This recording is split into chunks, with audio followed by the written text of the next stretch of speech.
Assalamualaikum warahmatullahi wabarakatuh. Terima kasih atas kesempatan yang diberikan. Kami dari kelompok 5 ingin memaparkan materi tentang analisa cairan serosa. Adapun nama-nama kelompok kami yaitu yang pertama Anggi Regina, Faginda Rizky Rahayu, Laode Muhammad Gilang Ramadan, Mutia Muazzara, Ria Alfarazi Suni, saya sendiri, dan Fani Rahmasari. Terima kasih atas kesempatan yang telah diberikan kepada saya. Di sini saya akan membacakan pengertian dari cairan serosa. Cairan serosa adalah cairan fisiologis yang jumlahnya sangat sedikit dalam rongga serosa sebagai pelumas membran mesotel serosa. Cairan serosa berjumlah sangat sedikit dalam rongga serosa seperti rongga perikardium, rongga pleura, dan rongga abdomen. Pada keadaan normal dan bertambah pada keadaan abnormal seperti edema, transudat, dan eksudat. Untuk yang pertama, cairan pleura, saya persilakan kepada Faginda Rizky Rahayu. Cairan pleura. Pleura adalah membran serosa yang melingkupi parenkim paru, mediastinum, diafragma, serta iga yang terdiri akan pleura parietal dan pleura visceral. Efusi pleura adalah keadaan patofisiologis dari pleura. Cairan berlebihan di dalam rongga pleura yang terjadi akibat tingkat pembentukan cairan pleura melebihi kemampuan eliminasi cairan pleura.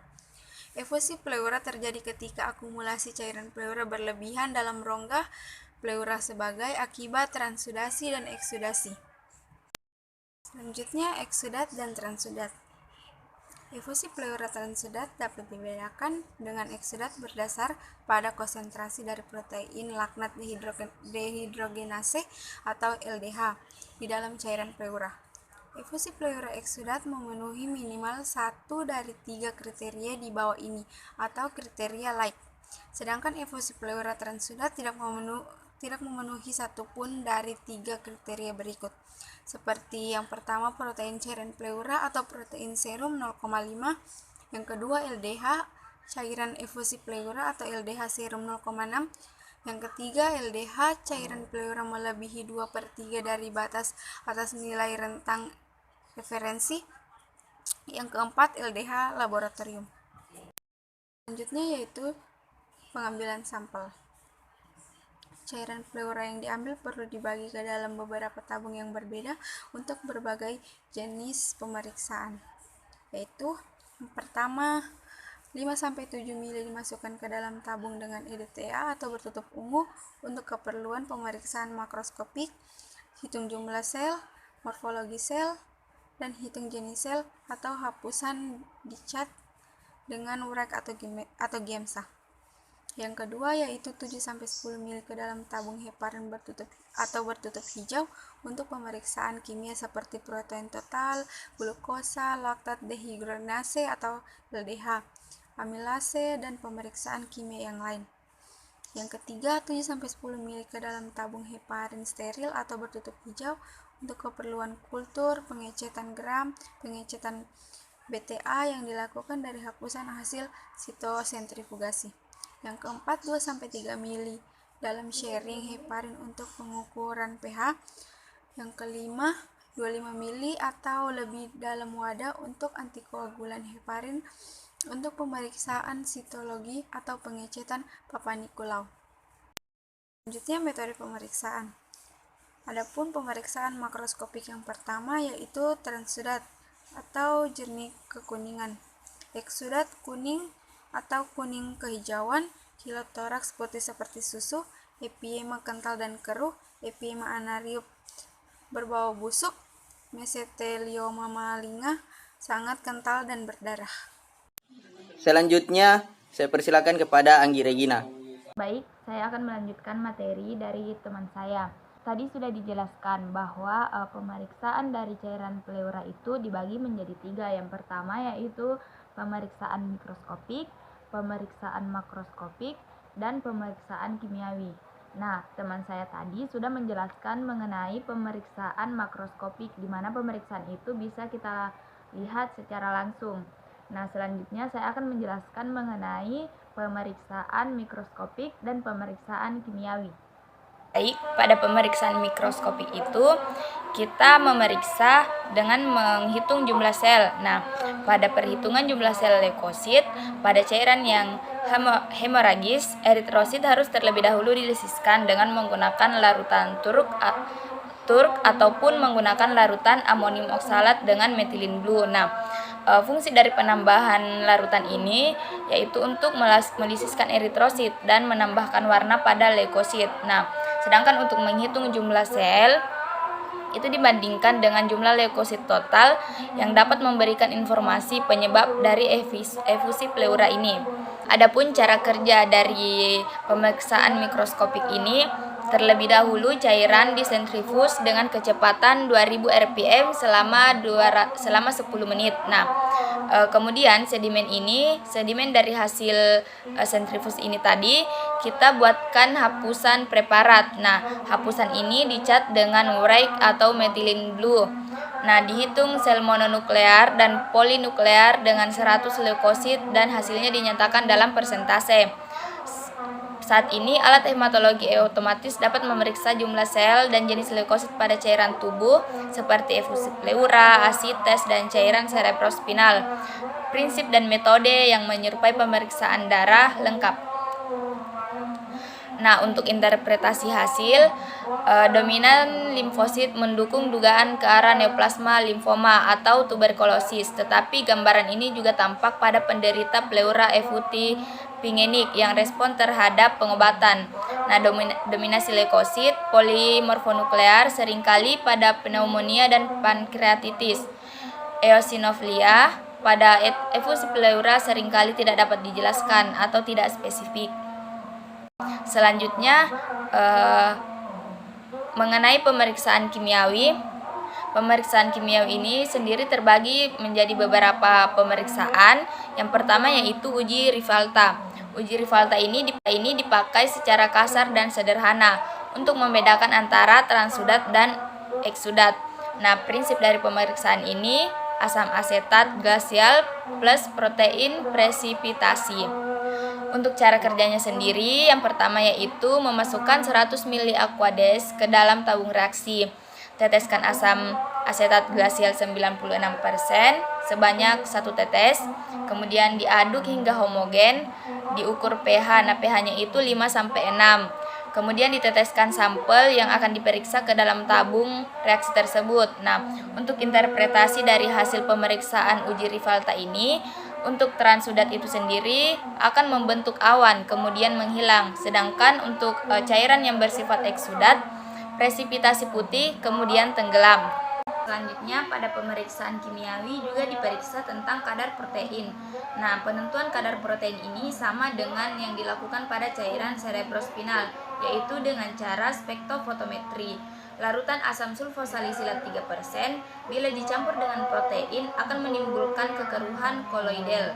Nah, kemudian diukur dengan spektrofotometer pada panjang gelombang 340 nm dan dibandingkan dengan standar. Nah, adapun cara kerja dari pemeriksaan kadar protein ini, yang pertama yaitu kita siapkan 3 tabung reaksi, dan ketiga tabung reaksi ini diisi masing-masing 10 mikroliter blanco aquades. Nah, pada tabung kedua diisi 100 mikroliter larutan standar total protein, dan pada tabung ketiga ditambahkan 100 mikroliter sampel. Nah, yang kedua yaitu pada masing-masing tabung, entah itu tabung 1, tabung 2, dan tabung 3, ditambahkan 1 ml reagen total protein atau asam sulfosalisilat. Nah, yang ketiga itu reagen ini kita inkubasi selama 10-15 menit pada suhu kamar dan kemudian dibaca menggunakan fotometer dengan panjang gelombang 340 nm tadi dengan blanco aquades. Nah, larutan standar protein yang kadarnya sudah diketahui, misal 5 PL diambil 0,1 mili kemudian ditambah 0,9 PZ, berarti diencerkan 10 kali sehingga kadarnya menjadi 0,5 gram per liter. Nah, kadar sampel OD standar kali larutan standar 10,5 gram per liter. Selanjutnya pada uji pemeriksaan kimiawi juga diperiksa yaitu kadar glukosa. Kadar glukosa cairan pleura pada keadaan normal transudat ataupun eksudat kurang lebih sama dengan kadar glukosa pada serum. Nah, penurunan kadar glukosa di bawah 600 mg per desiliter atau rasio kadar glukosa dibandingkan kadar glukosa serum kurang dari 0,5 bisa didapatkan pada reumatoid, pleuritis, parapneumatik purulen, keganasan, tuberkulosis, infeksi bakterial non-purulen, lupus pleuritis, ruptus esophagus. Nah, selanjutnya untuk pemeriksaan laktat dehidrogenase. Kadar LDH atau laktat dehidrogenase cairan pleura meningkat secara proporsional dengan derajat inflamasi yang terjadi. Nah, penurunan kadar LDH dapat dipakai untuk informasi tambahan dalam membedakan transudat maupun eksudat. Nah, penurunan kadar LDH ini menunjukkan perbaikan pada proses inflamasi.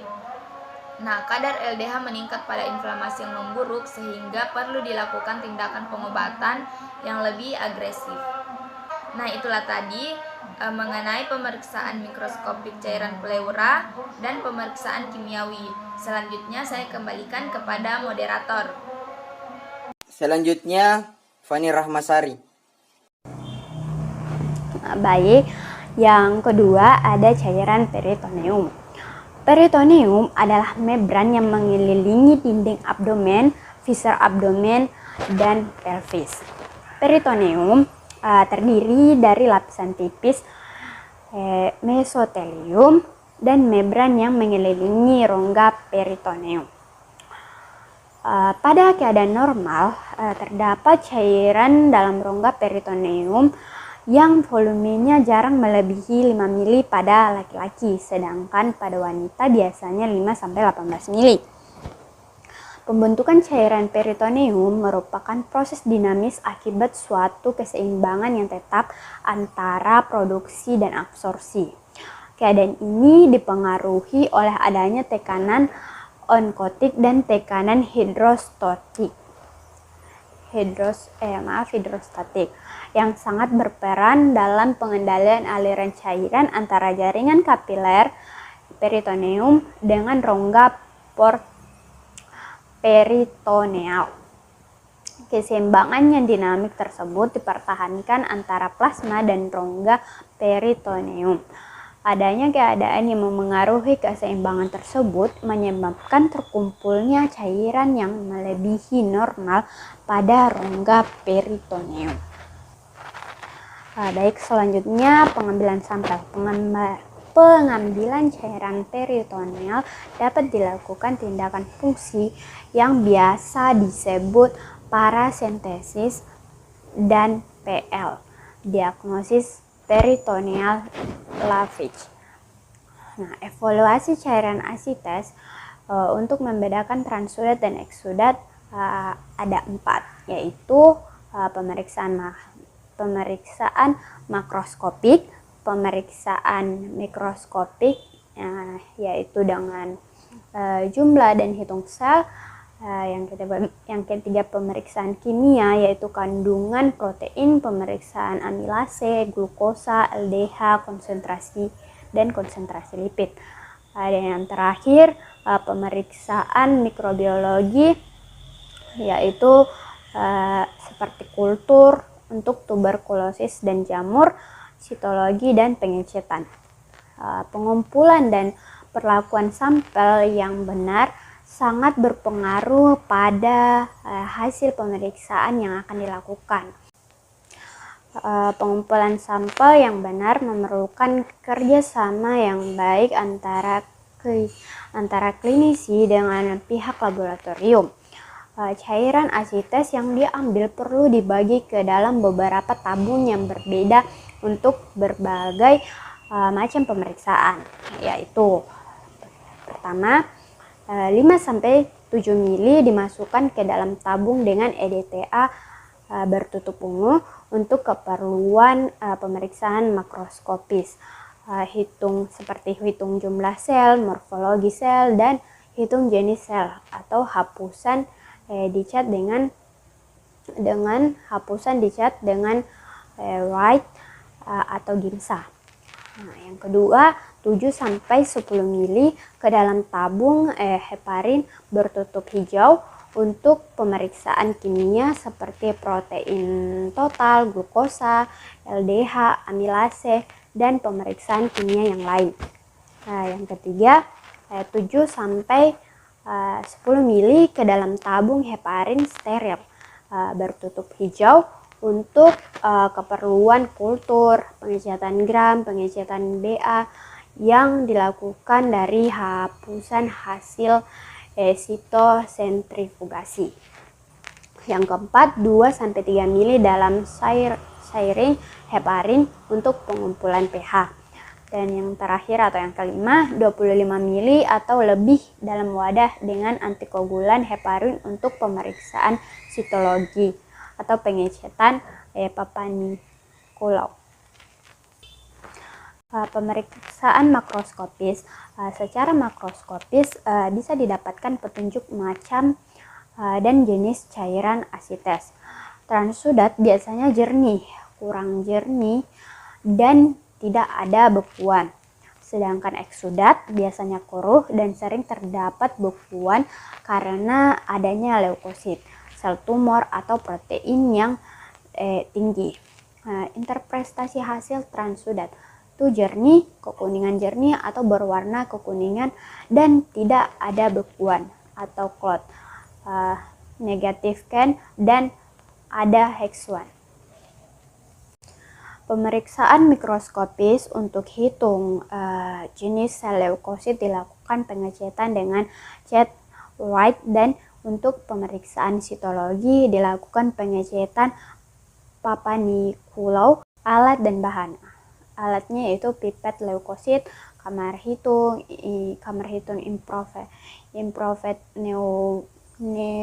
Neubauer, kaca penutup, larutan pengencer atau larutan tur, mikroskop.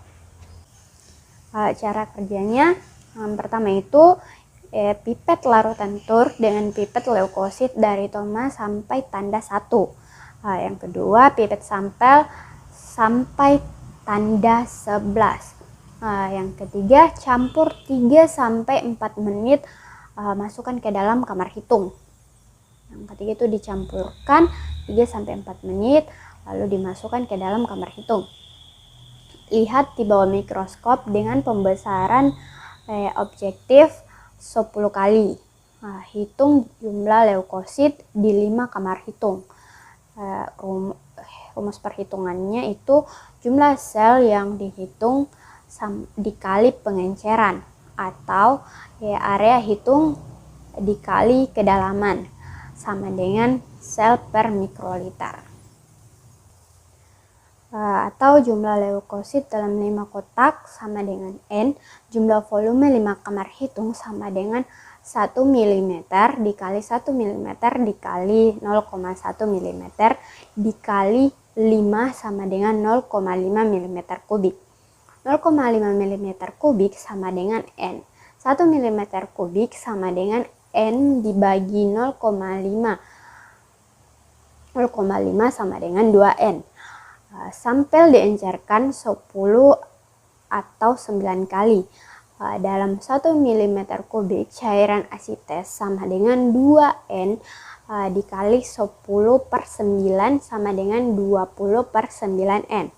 Jadi jumlah leukosit dalam 1 mm kubik cairan asites sama dengan jumlah leukosit dalam 5 kotak dikalikan 20/9. Interpretasi hasil, jumlah leukosit pada transudat lebih kecil dari 300 sel mikroliter, sedangkan disebut eksudat lebih besar dari 500 sel mikroliter kubik. Selanjutnya, Laode Muhammad Gilang. Di sini saya akan melanjutkan pembawaan materi dari teman kelompok saya. Hitung jenis sel. Hitung jenis sel hanya membedakan 2 golongan sel, yaitu sel mononuklear atau golongan limfosit dan golongan polinuklear atau golongan segmen. Pemeriksaan hitung jenis akan memberikan petunjuk jenis radang yang menyebabkan dan menyertai menyertainya. Cara kerja: cairan transudat atau eksudat disentrifus 2000 putaran per menit selama 10 menit. Cairan bagian atas dibuang dan sedimen dibuat preparat hapusan. Hapusan dicat dengan cat white dan methyl and blue. Dihitung sel mononuklear dan polinuklear dari 100 leukosit dan hasil dinyatakan dalam presentasi. Interpresentasi hasil: eksudat predominan polimorfonuklear, peningkatan neutrofil, penunjukan penyebab adalah infeksi bakteri predominan monoklear atau lebih dari 50% limfosit dan monosit, menyebabkan adalah infeksi virus. Pemeriksaan kimiawi: pemeriksaan berat jenis prinsip berdasarkan hukum Archimedes. Jika benda dipindahkan ke dalam suatu zat cair, maka benda itu akan mendapat tekanan ke atas yang sama sebesar dengan beratnya zat cair yang terdesak oleh benda itu. Cara kerja urometer: kalibrasi urometer dengan Aquades.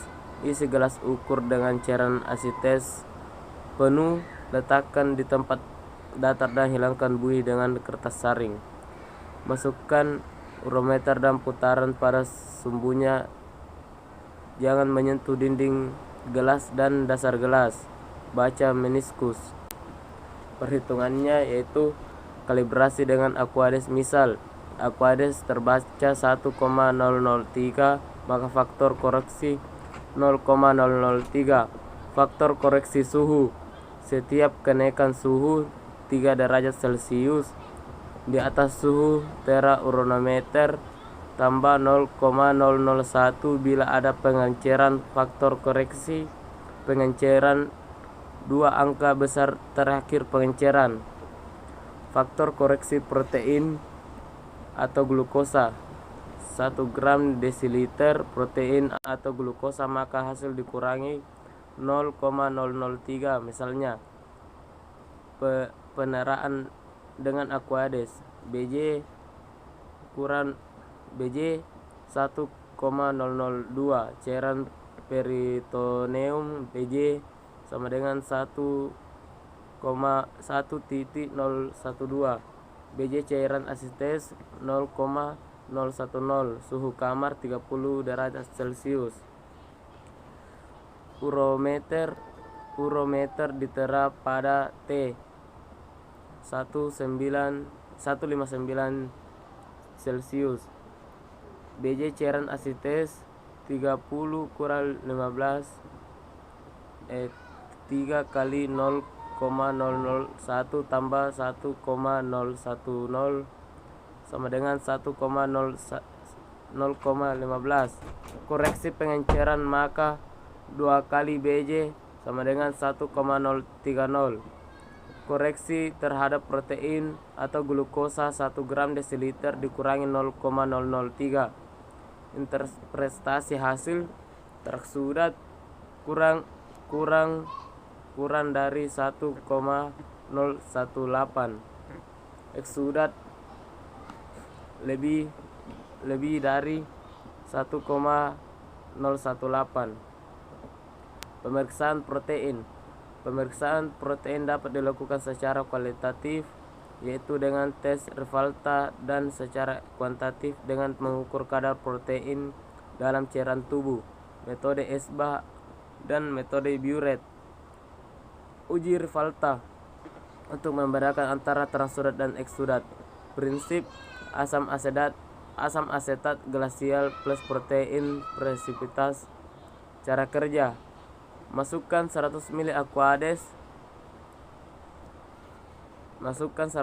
Aquades ke dalam tabung reaksi. Teteskan asam asetat glasial 96% sebanyak 3 tetes. Aduk hingga homogen. Ukur pH sampai 5-6. Tetes sampel yang akan diperiksa ke dalam tabung reaksi tersebut. Interpretasi hasil: transudat negatif atau membentuk awan kemudian menghilang. Eksudat positif atau membentuk membentuk presipitas putih kemudian tenggelam. Total protein. Metode ESBA dipakai untuk mengukur kehilangan protein dan dikeluarkan melalui urin selama 24 jam. Secara kuantitatif memakai tabung ESBA. Pemeriksaan mikrobiologi. Pengeceran yang biasa dilakukan adalah pengeceran gram dan BA untuk mengetahui jenis kuman yang berada dalam cairan tersebut. Sebelumnya spesimen harus disentrifus. Pengecatan gram dipakai untuk mengetahui jenis kuman apakah gram positif atau gram negatif. Sedangkan pemeriksaan BTA untuk mengetahui apakah cairan tersebut disebabkan karena TBC. Kultur cairan tubuh yang diperiksa dikultur atau dibiarkan untuk mengetahui ada atau tidaknya pertumbuhan bakteri atau kuman. Kuman dapat dibiarkan di media BHI, brain heart infusion, diinkubasi pada temperatur 35 sampai 37 derajat Celcius atau LED. Sistin, laktosa, elektrol diferensi diinkubasi pada temperatur 35 sampai 37 derajat Celcius. McConkey agar diinkubasi pada temperatur 35 sampai 37 derajat Celcius. Blood agar diinkubasi pada temperatur 35 sampai 37 derajat Celcius. Neomosin Faditos Androp agar diinkubasi pada temperatur 35 sampai 37 derajat Celcius. Yang terakhir kepada Mutia Muazara saya persilakan. Assalamualaikum warahmatullahi wabarakatuh. Perkenalkan, nama saya Mutia Muazara. Nah, di sini saya akan membahas mengenai cairan perikardium. Nah, efusi perikardium adalah penumpukan cairan dalam ruang di antara perikardium, yaitu dua lapis selaput tipis yang menyelubungi jantung. Dalam keadaan normal, yaitu ruang di antara kedua jaringan perikardium berisi cairan kuning jernih sebanyak 2 hingga 3 sendok makan. Yang berfungsi membantu jantung bergerak lebih mudah. Namun ketika mengalami efusi perikardium, jumlah cairan tersebut bisa mencapai 100 ml, bahkan hingga lebih dari 2 liter. Penumpukan cairan yang begitu tinggi pada jantung hingga membuat fungsi jantung menurun dan membahayakan nyawa. Nah, kemudian ada pemeriksaan laboratorium. Nah, pemeriksaan laboratorium juga ini terbagi, yang pertama itu ada pemeriksaan biokimia. Nah, secara biokimia, efusi pleura itu terbagi menjadi dua, yaitu eksudat dan transudat. Kemudian ada analisa cairan pleura.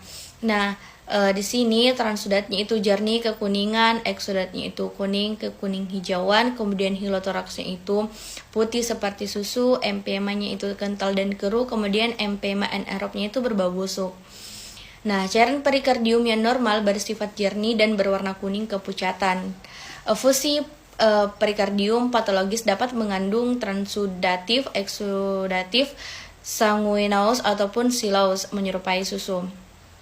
Biasanya efusian transudatif disebabkan oleh suatu proses reaktif seperti uremia atau inflamasi. Sedangkan pada eksudatif lebih disebabkan oleh keganasan, infeksi pioperikardium atau hemoperikardium yang biasanya karena trauma.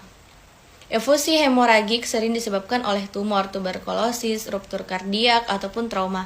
Kriteria dapat digunakan dengan sensitivitas 98% dan spesifitas 72%, di mana dikatakan sebagai eksudatif jika memenuhi setidaknya salah satu kriteria berikut, yaitu yang pertama rasio protein cairannya itu atau cairan serumnya itu lebih dari 0,5.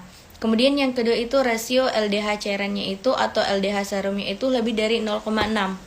Dan yang ketiga yaitu fluid LDH activity-nya itu lebih dari 200 international unit atau 2/3 batas atas serum LDH. Nah, kemudian ada gejala. pada perikardium dapat terjadi tanpa menimbulkan gejala, terutama jika efusi masih sedikit atau jika cairannya menumpuk secara perlahan. Gejala biasanya baru muncul saat tumpukan cairan sudah banyak. Gejala yang dirasakan penderita efusi perikardium ini muncul saat terjadi tekanan pada organ sekitarnya seperti paru-paru, lambung, serta saraf yang terhubung ke diafragma, saraf phrenikus. Kemudian gejala yang dirasakan penderita efusi perikardium adalah nyeri dada yang bertambah buruk jika penderita menarik nafas panjang dan membaik saat posisi badan bersandar ke depan. Kemudian ada demam, napas pendek, lelah, nyeri otot, diare, mual, muntah, dan perut terasa penuh. Nah, selanjutnya ada penyebab. Nah, kondisi yang dapat menyebabkan efusi perikardium adalah sebagian besar kasus efusi perikardium terjadi karena peradangan perikardium atau perikarditis. Nah, cairan perikardium ini akan semakin banyak jika peradangan semakin parah. Salah satu penyebab kondisi ini adalah infeksi virus seperti virus sitomegalovirus, virus HIV. Kemudian infeksi bakteri seperti tuberkulosis, cedera pada perikardium karena prosedur medis seperti radioterapi atau kemoterapi. Kemudian penyakit autoimun seperti lupus dan rheumatoid arthritis, gagal ginjal sehingga mengakibatkan produk limbah tubuh itu termasuk cairan menumpuk dalam darah. Kemudian konsumsi obat-obatan tertentu terutama obat hipertensi dan antikonvulsan.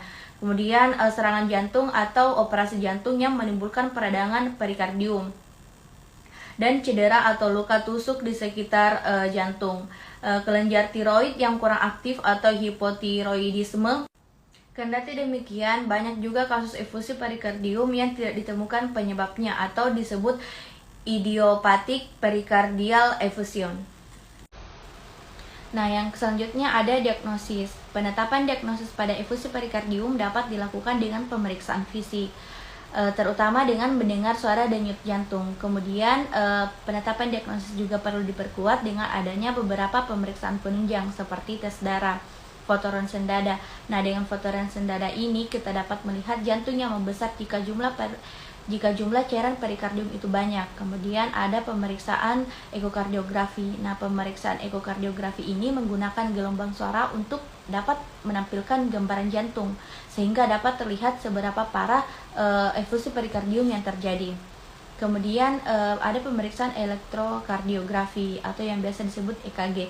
Nah, pemeriksaan ini dapat merekam seluruh aktivitas jantung sehingga dokter dapat melihat pola tertentu yang menandakan adanya tempo nada jantung. Kemudian ada pemeriksaan CT scan dan pemeriksaan perikardiosintesis. Nah, cairan perikardium ini akan diambil dengan jarum dan kateter untuk diperiksa di laboratorium guna menentukan penyebab efusi perikardium. Demikian presentasi dari kami. Mohon maaf kalau ada salah. Terima kasih. Wassalamualaikum warahmatullahi wabarakatuh.